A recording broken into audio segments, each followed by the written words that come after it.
Welcome Disney Lorcana fans for another video looking at the best decks of the weekend. There was a big tournament over in America, a $10,000 prize pool with 219 players, and it was Charlie's Collectable show featuring some very well-known players within the community. Before we look at the decks, I want to shout out Card Market, who sponsor the channel. Fascinating to see Bell is now the fourth best-selling card this week. Bell Accomplished Mystic, of course, was in both players' decks in the final of the European Championships, and out of nowhere is now the fourth best-selling card in Europe, which is really amazing to see. But without any further ado, let's take a look at the top 8 deck lists from Charlie's Collectible show, starting off with a Amber Steel deck from Brian. I also want to mention I'm offering coaching at the moment on my Metafy page. If you guys want to get prepped for set champs, I back myself as a coach.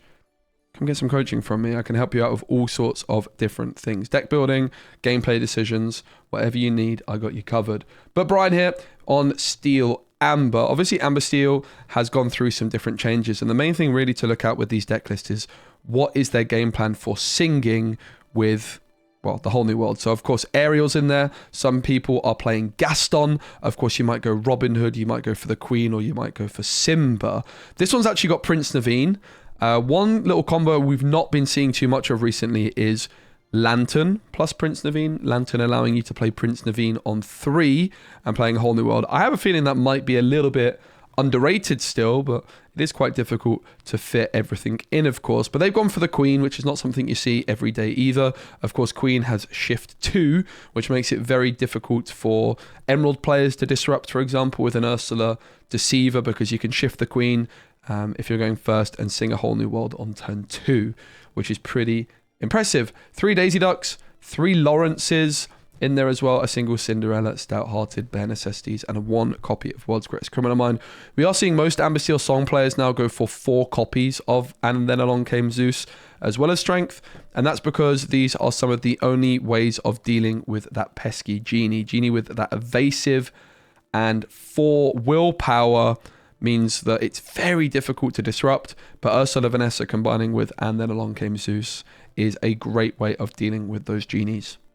And that's why you're seeing 4 Zeus in pretty much every song deck at the moment.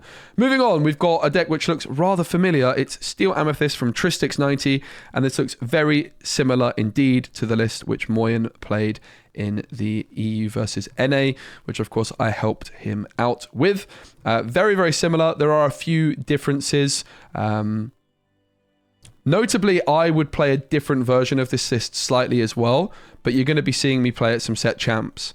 And again, if you want my list earlier than that, you can check out my Metafy page and get in contact with me there, because that's where I'm going to be showing my most updated deck lists if I don't post videos on them. 2 Crabs, 2 Petes, 3 Gantus, 2 Elsa. I think the Elsa count is too low here.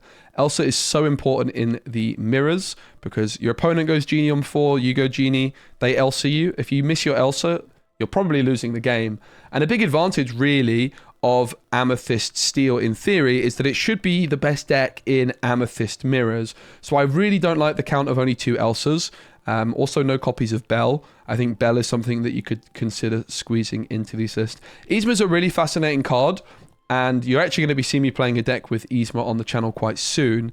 I'm not sure this is the right setup for it. Yzma is almost like a card you build your whole deck around, and she doesn't synergize particularly well with Genie or with the dock, but it is an interesting card nonetheless. I think it's got a lot of potential, and I can see why Tristix has wanted to include it. I think as a one-of, you can't really go too wrong. 3 Queen's Castles.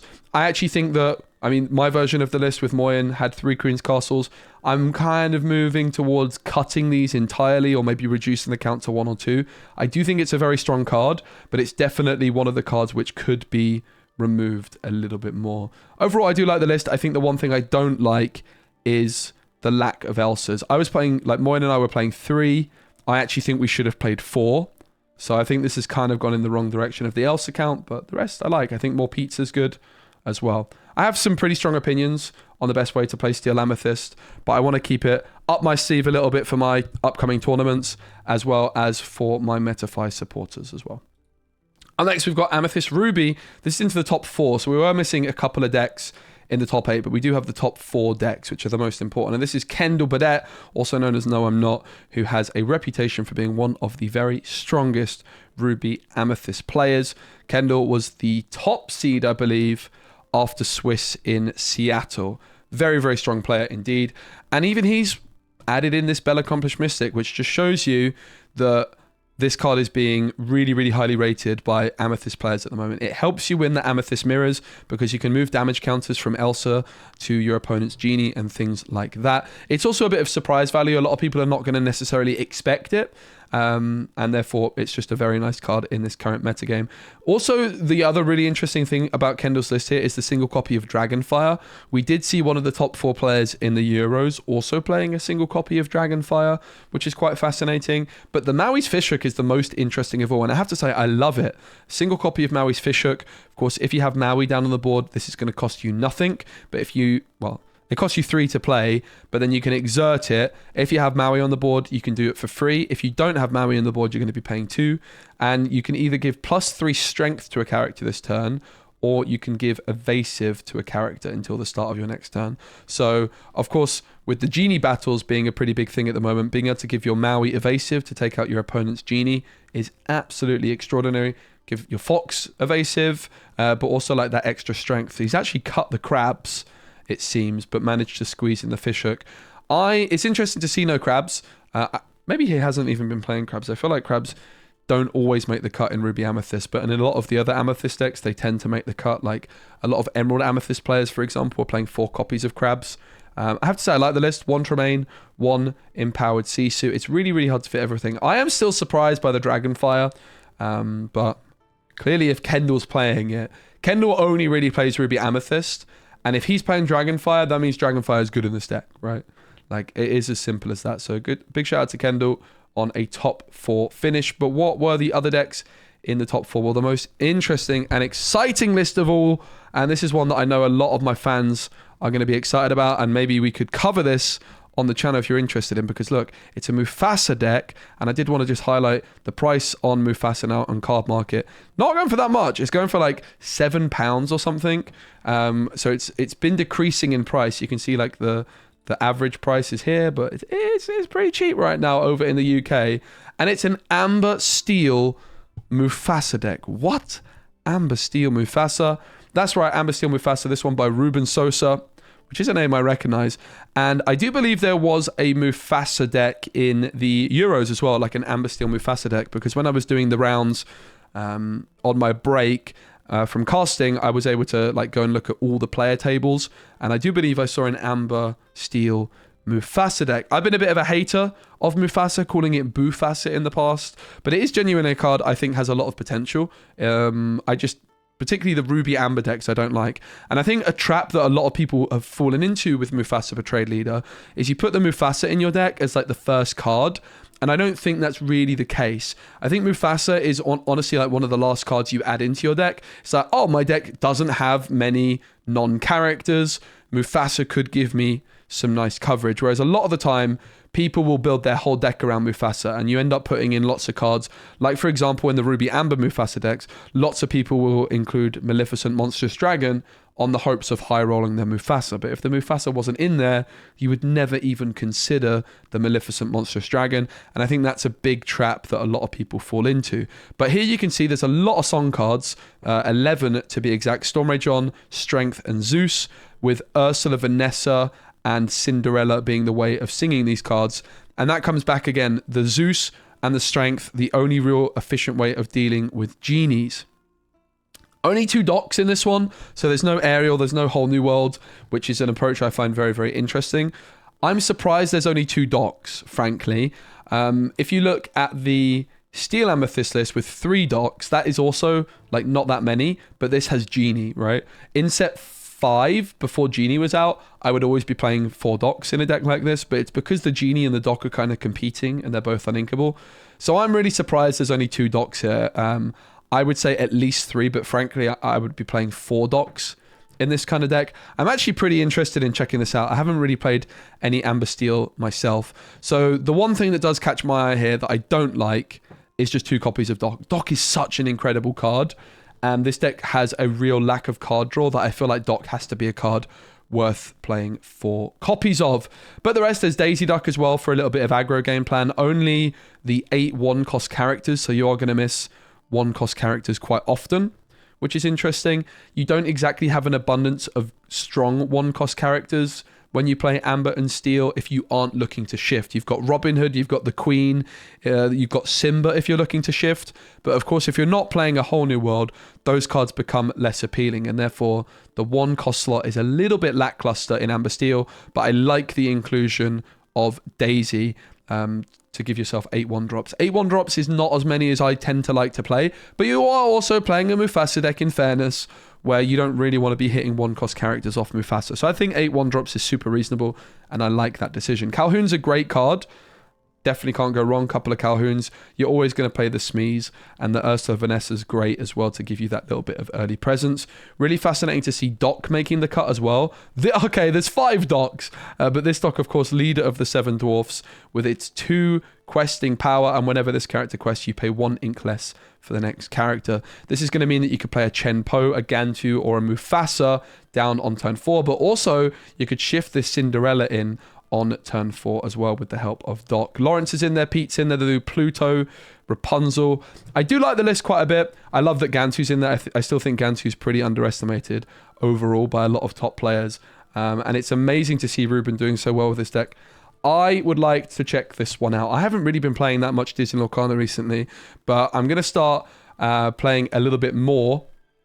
And it's decks like this, which are catching my eye, and ones I would like to check out. So if you'd like to see me do a deck guide on a Steel Mufasa list, make sure to let me know in the comments. Into the top 2, we have Ruby Sapphire finishing in 2nd place. This one by Jemiah Chatham, and Ruby Sapphire still going strong, of course. Maui Half Shark being the biggest new addition to these decks. There's quite a few different ways you can go about building these ones, but this one is heavy on the Sisus with 4 ice blocks, 3 Sisu Daring Visitor, and 4 Empowered Sibling with that 1 Be Prepared. I personally like this approach, heavy on the Sisus and ice blocks in this current metagame.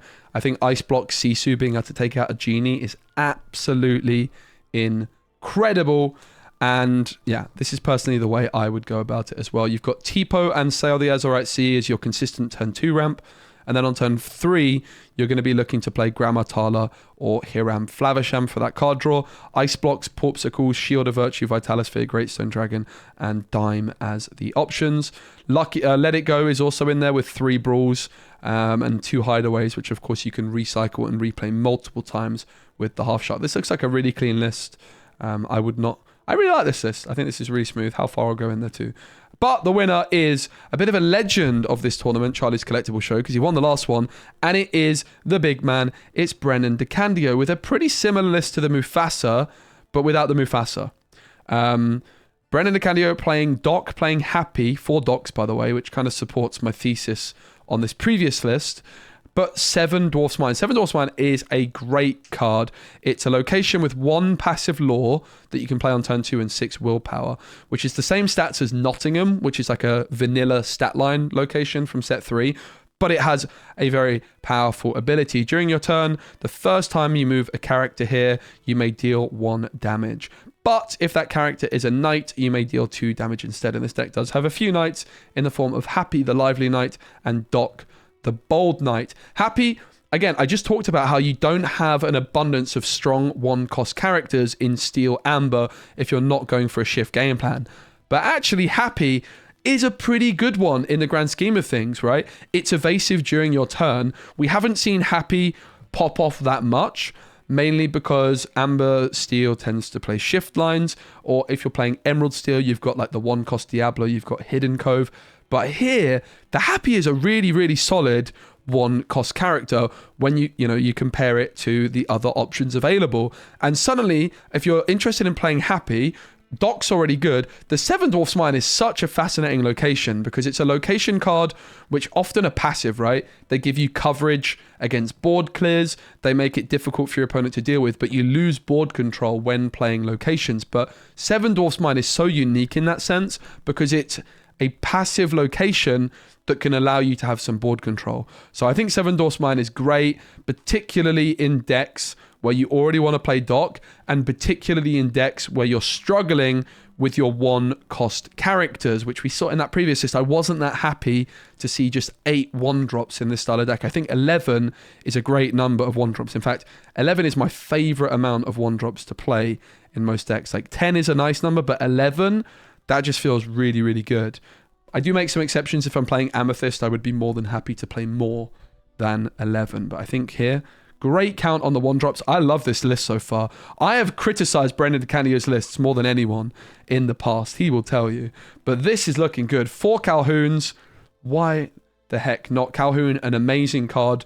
I mentioned how I would probably not play it in Steel Amethyst because I think the uninkable count can get a little bit too high. It's a card I've moved away from in these lists. But here, it looks absolutely brilliant. You've got the Lilo Escape Artist, 3 Piglet Poo Pirate Captains. You've got Lawrence and Pete. I'm surprised to only see 2 Plutos, frankly. And it's also interesting to see that Brennan has not got the Ursula, Vanessa, and the Zeus. I think that also makes sense. I think if you want to play Ursula, Vanessa, and you want to play Zeus, you're probably playing Ariel as well. But Kida, Protector of Atlantis, which is questing for 2, and when you play this character, all characters get -3 strength until the start of your next turn. This is giving him a top-end way of just trying to protect his board, quest out, protect his 7 Dwarfs Mine. It's going to be really good with Lilo Escape Artist in particular. Of course, Lilo Escape Artist comes in Exerted and very vulnerable, but then suddenly Kida lowering all the strength of your opponent's characters as well. That is very, very interesting. Fascinating list from Brendan DeCandio. I really do like the look of it. Indeed, no copy of Mufasa. I'm not surprised, frankly. I think I prefer this list to compared with the Mufasa list. They are very, very similar, but the 7 Dwarfs Mine, really awesome card. Again, I've liked it in Amethyst Steel last set. For my tournament in Seattle, I tested it a lot, and I cut it at the last moment, simply because I didn't like Happy that much in that deck because I was playing Amethyst. Amethyst has that abundance of 1-cost characters, but here with Amber Steel, you don't have that. So I think Happy's great, and therefore I think the 7 Dwarfs Mine, I really like the list. The one thing I am surprised about is only 2 Plutos, and the Kida is really, really fascinating. It's not a card I would have ever considered. So big shout out to Brendan DeCanio for taking Charlie's Collectable show down. Big shout out to the tournament organizers. It was supposed to be an 8K, but because there were so many players attending, it went up to a 10K, which is absolutely awesome. Big shout out to the organisers, big shout out to all the judges that were working hard, I'm sure. There was also a stream of this tournament over on the 20 Law Twitch channel, and I am going to be watching some of those games back, and we're going to be covering them on the channel. So if you want to see this deck in action, we are going to be watching quite a lot of the games, and perhaps we can get an interview with Brennan as well. Hope you enjoyed the video. Give it a like. Big shout out again to Card Market, who sponsored the channel. 7 Dwarfs Mine, currently a 2p card. That's not bad. So thanks very much for watching, and thanks again to Card Market. Don't forget, guys, if you want coaching, if you want deck building support, check out my Metafy page in the link below, and I'll see you all very, very soon. Cheers.